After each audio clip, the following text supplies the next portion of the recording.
Welcome back guys, this is Rehan. I hope you're all doing good. Today in this video I'm going to tell you how to apply payment.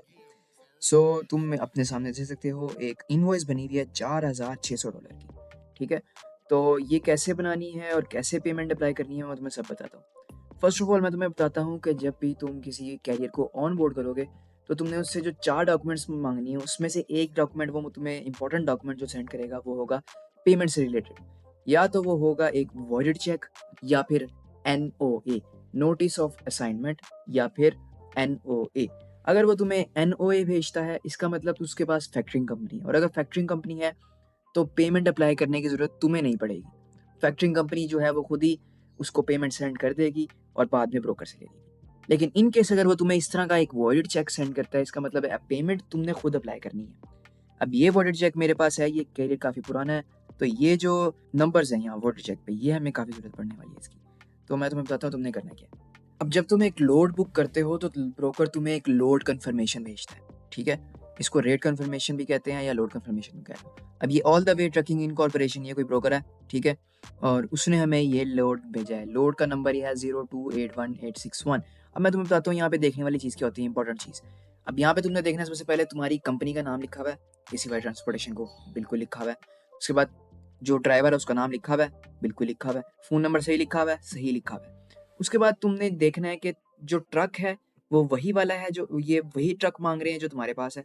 Hotshot, yes hotshot ही हमारे पास है और ये hotshot ही मांग रहे हैं। Desk space यहाँ 40 का मतलब है 40 फीट, और हमारा जो हॉटशॉट था वो 40 फीट का ही था। और वेट कैपेसिटी तुमने देखना है, वेट इसमें लिखा हुआ है 12,800 पाउंड्स। तो हमारा जो हॉटशॉट था वो 15,000 वेट कैरी कर सकता था। अब यहाँ पे 12,000 लिखा हुआ है तो ये भी बिल्कुल करेक्ट है। जो भी तुम्हारी फ़ोन पे बात हुई होगी ब्रोकर से, तुमने चेक करना है कि यार इसमें सब कुछ वही वैसे ही लिखा हुआ है। अब यहाँ पे माइल्स भी चेक करने होते हैं। फॉर एग्जांपल मेरी कॉल पे बात हुई है, उसने कहा 2,600 समथिंग माइल्स हैं, तो मैं यहाँ पे आके चेक करूँगा यार 2,600 समथिंग कितने माइल्स हैं, सिर्फ 25 माइल्स ऊपर है। ओके, तो इसका कोई इतना इशू नहीं होता।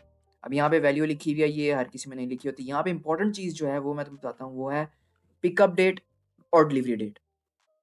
पिकअप डेट एंड टाइम यहाँ पे लिखा हुआ है, यहाँ पे लिखा हुआ है कि 4 जून शाम 2:30 से लेके 5 बजे तक तुमने लोड पिक कर लेना है। ठीक है, अब ये देखने की ज़रूरत तुम्हें क्यों पड़ती है, क्योंकि अगर तुम किसी लोकेशन पे खड़े हो और तुम ब्रोकर से बात करते हो, कहता है इतने बजे तक तुमने लोड पिक करना है, तो तुम्हें चेक करना पड़ता है कि यार तुम क्या इतनी देर में वहाँ तक पहुँच भी सकोगे। अगर तुम पहुँच सकते हो तभी लोड बुक करना, वरना लोड बुक मत करना। ठीक है, उसके बाद मैं तुम्हें दिखाता हूँ डिलीवरी डेट। अब ये अराइवल डेट यहाँ पे लिखी हुई है 10 की। 4 को पिक करना है, 10 तक आप डिलीवर कर सकते हो। 10 का मतलब ये नहीं कि आपने सिर्फ 10 को ही करना है, आप 10 तक किसी भी दिन कर सकते हो, सुबह 8 बजे से लेके शाम 3 बजे तक। और इसमें आपने लास्टली जो चीज़ चेक करनी होती है, रेट कन्फर्मेशन है तो रेट चेक करना होता है आपने, जो कि है यहाँ पे $4,600। ओके, अब इस रेट कन्फर्मेशन का क्या करना है वो मैं तुम्हें बताता हूँ। अब जब हमारा ड्राइवर लोड पिक करने जाएगा तो ये रेट कन्फर्मेशन अपने साथ लेकर जाएगा और जाकर वहाँ पर शिपर को दिखाएगा। शिपर ये देखने के बाद सामान लोड कर देगा, और सामान लोड करने के बाद एक BOL, जिसको बिल ऑफ लैडिंग कहते हैं, वो ड्राइवर को दे देगा। BOL है कुछ इस तरह का होता है। अब इसके ऊपर लिखा होता है कि हमने जो सामान लोड किया है वो उसमें क्या-क्या चीज़ें हैं, कहाँ-कहाँ है, सब कुछ लिखा होता है, ठीक है? और किस टाइम पे हो गया, ये सब कुछ करके वो BOL जो है वो ड्राइवर को दे देता है, ठीक है? कि और ड्राइवर ने चेक करना होता है कि जो चीज़ इसके ऊपर लिखी हुई है क्या वो इन्होंने लोड भी की हुई है। हो सकता है समटाइम्स ऐसा हो कि इसके अंदर BOL के अंदर कोई चीज़ लिखी हुई हो और वो उन्होंने लोड ही ना की हो। लेकिन जब आप ड्रॉप करने जाएँ तो वो BOL में देखें और वो कहें ये चीज़ मिसिंग है, तो वो ब्लेम आपको करेंगे, क्योंकि आपने साइन कर दिए यहाँ पे। ये देखो, जब आप पिक करते हो ना लोड को, तो आपने यहाँ पर साइन करने होता है कि हाँ, मैंने ये सामान जो इस BOL में लिखा हुआ है वो मैंने सारा लोड कर लिया है। ये हमारा ड्राइवर था कार्लोस। कार्लोस वेट ने यहाँ पर साइन कर दिया कि हाँ, जो यहाँ पे जो ट्रक के ऊपर लोड किया गया है वो इसमें मेंशन्ड है, और इसने साइन कर दिया। अब जब लोड डिलीवर करने जाते हैं तो हम यही BOL जो है हम दोबारा शिपर को देते हैं कि ये लो, लोड डिलीवर हो गया है, ये सामान मैंने कैरी किया था, चेक कर लो। चेक करने के बाद वो अपने साइन करता है जो कि यहाँ पे हुए हैं। तो इस BOL को फिर हम कहते हैं POD, प्रूफ ऑफ डिलीवरी, ठीक है? और प्रूफ ऑफ डिलीवरी हमें चाहिए होता है पेमेंट के लिए। पेमेंट अप्लाई करनी है तो वो मांगते हैं कि भाई हमें कैसे पता आपने लोड डिलीवर किया? तो ये प्रूफ ऑफ डिलीवरी जो है, जो ये बंदा यहाँ पर साइन करता है रिसीव करने के बाद गुड्स को, वो यहाँ पर डेट लिखता है और यहाँ पर सिग्नेचर करता है, तो ये पीओडी बन जाता है। ठीक है, ये हमें इस पीओडी की हमें ज़रूरत पड़ती है। अब मैं तुम्हें बताता हूँ कि हमने एक इनवॉइस कैसे बनानी है। ठीक है, ये हमारे पास रेट कन्फर्मेशन आ गई। तुमने जाना है वेबसाइट पे, यहाँ पे तुमने लिखना है फ्री इनवॉइस जनरेटर। ठीक है, फ्री इनवॉइस जनरेटर लिख के तुमने यहाँ पे फ्री इनवॉइस जनरेटर पे क्लिक करना है। यहाँ पे अगर तुम्हारी कंपनी का कोई लोगो है तो यूजली मोस्ट केसेस ऐसा कुछ नहीं होता, तो तुमने यहाँ पे अपना लोगो लगा देना है। अगर नहीं है तुम्हारा लोगो तो यहाँ पे इनवॉइस नंबर, सबसे पहले इनवॉइस नंबर हम यहाँ पे कैसे देखेंगे, यहाँ पे तुम रेट कन्फर्मेशन पे आओगे, यहाँ पे ऑर्डर नंबर या इनवॉइस नंबर या इस तरह कुछ भी लिखा होगा ना, वो तुमने कॉपी करना है। 0281861 0281861। ठीक है, उसके बाद यहाँ पे आएगी डेट, किस डेट को हमने ये बुक किया, June 4, 2024। तो यहाँ पर हम लिख देंगे June 4, 2024, June 4। ठीक है, अब पेमेंट टर्म्स, और पेमेंट टर्म्स की जगह हम इसको हम कैंसिल करके पिकअप डेट और डिलीवरी डेट। ठीक है, अब यही वाला तुमने पिकअप नंबर दोबारा कॉपी करना है और यहाँ पीओ नंबर में बिठा देना है। ठीक है, पिकअप डेट हमारी क्या थी, यही सेम June 24, 2024। और उसके बाद हमने ड्रॉप कब किया है, ड्रॉप हमने किया था June 10। ओके, अब हु इज दिस फ्रॉम। ठीक है, यहाँ पे हु इज दिस फ्रॉम में तुमने अपनी कंपनी का नाम लिखना है। हमारी कंपनी थी ACY ट्रांसपोर्टेशन को LLC।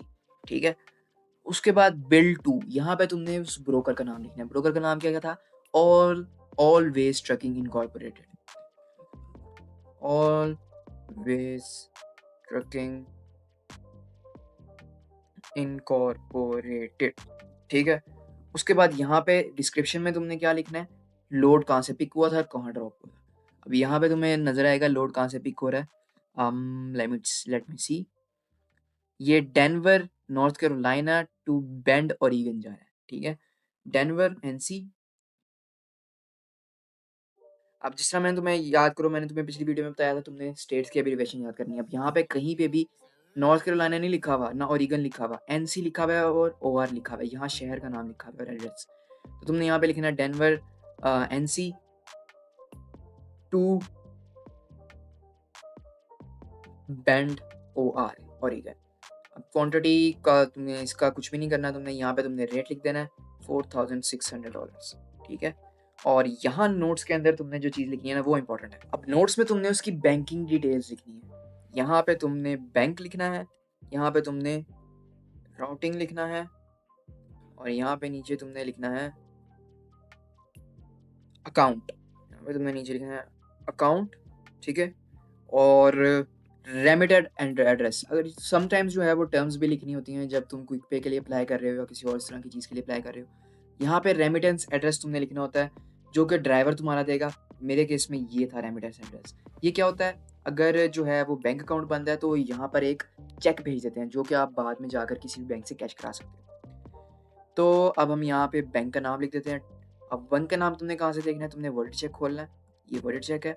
बैंक का नाम तुम्हें ये देखो TRUIST, हाँ UIST। राउटिंग नंबर क्या होता है, अब यहाँ पे तुम देखो ये फर्स्ट नंबर को छोड़ दो, अब यहाँ सेमीकोलन नजर आ रहा है तुम्हें, ये इस सेमीकोलन के आगे जितना लिखा हुआ है अगले सेमीकोलन तक ये राउटिंग नंबर होता है। 11101 और 7694, 111017964। और उसके बाद अकाउंटिंग नंबर।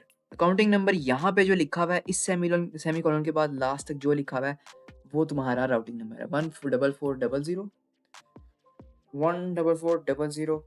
उसके बाद ये तुम्हें एक दफ़ा कॉपी करके रख लोगे ना, तुम्हें फिर आसानी होगी। 1816 और 7690। ठीक है, और ये यहाँ पर फिर तुम इसको इनवॉइस को जनरेट करोगे, यहाँ डाउनलोड करोगे तो जनरेट हो जाएगी। मेरे पास ऑलरेडी जनरेट हुई भी है काफ़ी पहले की, तो वो मैं तुम्हें दिखा देता हूँ। ये देखो यही वाली जो मैं तुम्हें दिखाई थी अभी, ये बिल्कुल एज इट इज ऐसी बन जाएगी, ठीक है। अब ब्रोकर तुमसे कहेगा कि मुझे इनवॉइस भेजो और बिल ऑफ लैडिंग या पीओडी भेजो, साइंड बीओएल या पीओडी भेजो। तो तुम उसको ये इनवॉइस भेजोगे और साथ जो तुमने जो ड्राइवर ने तुम्हें पीओडी भेजा है साइन वाला, ये भेजोगे। ये जब तुम उसको भेजोगे तो ऑटोमेटिकली जो मैन अकाउंट तुमने यहाँ पे दिया हुआ है नीचे, वहाँ पर जो है सारा कुछ मनी जो है वो ट्रांसफर कर देगा $4,600 से, वो ये यहाँ पर सेंड कर देगा। जिसके बाद $4,600 में मेरी जो इससे डील हुई थी वो थी 6% की। तो अगर हम यहाँ पे कैलकुलेटर खोलें तो $4,600 का हम 6% निकाल लें, 0.06, $276 बने थे मेरे। अगर तुम पाकिस्तानी में इसके हिसाब लगा लो तो ये बन जाते हैं 279 का मुझे डॉलर पड़ता था, तो 77,000 मेरे इस एक लोड से जो है वो बन। तो यार तुम लोग भी कर सकते हो, कोई इतना मुश्किल काम नहीं है, बस इंग्लिश आपकी अच्छी होनी चाहिए। अब नेक्स्ट वीडियो के अंदर हम कोल्ड कॉलिंग करेंगे, एक सेल निकालेंगे और उससे नेक्स्ट वीडियो के अंदर हम एक लोड बुक करेंगे। So make sure you subscribe to the channel और बेल आइकन दबा देना ताकि तुम्हें उस वीडियो का नोटिफिकेशन आ जाए। लाइक कर देना वीडियो, क्योंकि भाई बहुत टाइम लगता है मैं छोड़ के तुम्हारे लिए वीडियो बना रहा हूँ यहाँ पे। टेक केयर, अल्लाह हाफिज़।